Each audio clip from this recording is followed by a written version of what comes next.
Calon Wakil Presiden nomor urut 3 Mahfud MD melanjutkan dialog interaktifnya bersama masyarakat melalui acara bertajuk Tabrak Profesor. Mantan Ketua Mahkamah Konstitusi itu hadir di MZKV, Bandar Baru, Kota Banda Aceh, Rabu, 31 Januari 2024, malam untuk mendengarkan aspirasi sekaligus keluh kesah warga, salah satunya mengenai kebijakan dana otonomi khusus untuk pembangunan Aceh. Mahfud pun berkomitmen akan memperpanjang dana tersebut yang akan habis.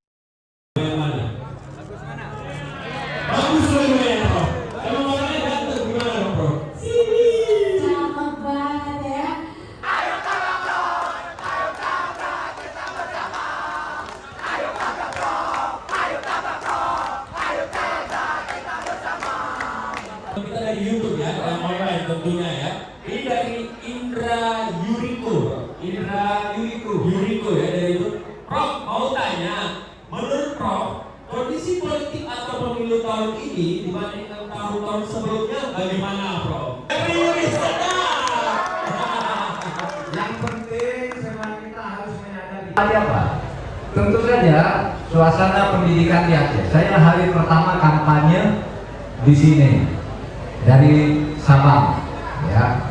Nah, dari Sabang itu saya melihat di Aceh ini misalnya infrastruktur masih rusak, tapi yang saya lihat itu adalah guru-guru agama di sini sangat penting perannya untuk mendidik masyarakat. Sehingga saya tawarkan nanti guru-guru agama, ya guru-guru agama itu di Aceh itu taruh marbot masjid juga mau kita kasih honor yang cukup lah agar hidupnya sejahtera. Yang kedua, untuk politik yang lebih jangka menengah di Aceh ini pada kira-kira 2 tahun yang akan datang dana otsusnya akan habis. Itu nanti akan kita perjuangkan agar dana otsus itu diperpanjang untuk pembangunan Aceh. Ya, jadi nanti dana otsus yang akan habis pada awal 27 itu nanti akan kita perjuangkan akan diperpanjang. Kalau bisa nanti bisa diatur dengan perpres. Kalau tidak kita bisa cepatnya mengubah undang-undang itu. Karena cukupnya apa waktunya cukup. Ya misalnya merubah satu pasal bahwa ini nanti akan diperpanjang. Seperti yang Papua itu kan hanya mengubah satu pasal sebenarnya. Sehingga bahasnya cepat. Aceh juga akan kita berikan yang sama. Tawaran berikutnya, ketika saya diminta menjadi calon wakil presidennya Pak Ganjar oleh partai pengusung 4, PDIP, P3, Hanura, dan Perindo, itu saya diberi 4 tugas yang berkaitan juga sebagiannya dengan Aceh. 1, penegakan hukum, 2, pemberantasan korupsi, 3, penegakan dan perlindungan hak asasi manusia, termasuk menyelesaikan pelanggaran HAM masa lalu, dan keempat, membangun demokrasi yang substantif. Oke. Pemilu ini harus bermartabat, ya. Pemilu ini harus bermartabat. Sekarang sudah mulai ada gesekan-gesekan, ada kecurigaan penggunaan fasilitas negara dan sebagainya. Itu supaya dikontrol oleh masyarakat. Kita akan memilih pemimpin. Memilih pemimpin itu caranya harus baik agar berkah di hadapan Allah Subhanahu wa taala.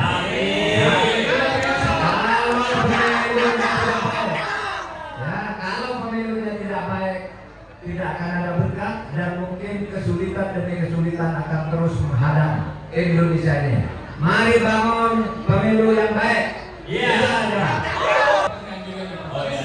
Mungkin boleh tes dulu ya semangatnya. Tabrak Prof.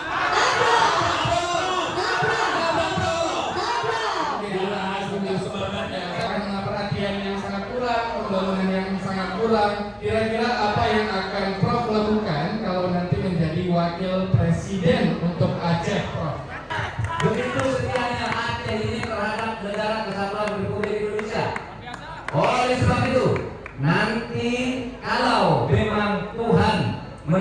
mencalonkan saya menjadi wakil presiden atas dukungan rakyat Aceh, maka tentu balas jasa dari pemerintah pusat kepada rakyat Aceh akan diefektifkan, dan insya Allah tidak akan lagi ada kesan rakyat Aceh ditipu oleh pemerintah pusat. Tidak akan lagi.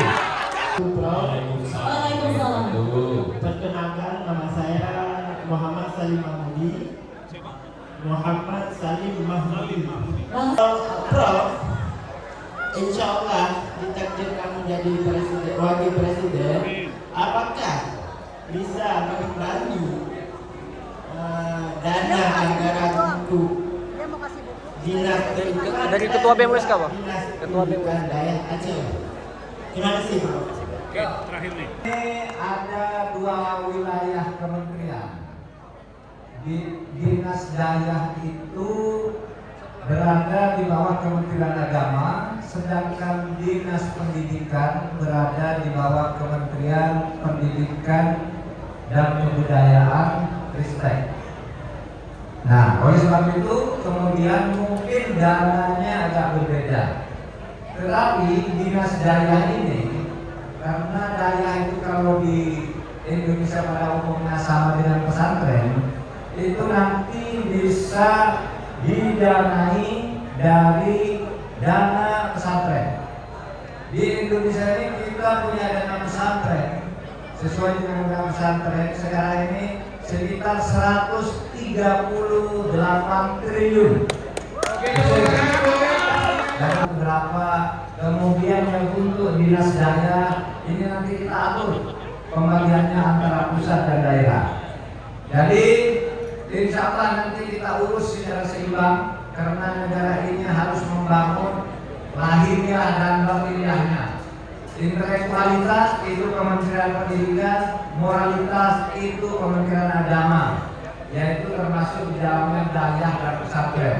Oleh sebab itu yang dikelola oleh Kementerian Agama itu juga harus diseimbangkan, bahwa daya-daya itu harus mendapat perlakuan yang sama sebagai lembaga yang mencetak kader bangsa, terutama dari sudut moral.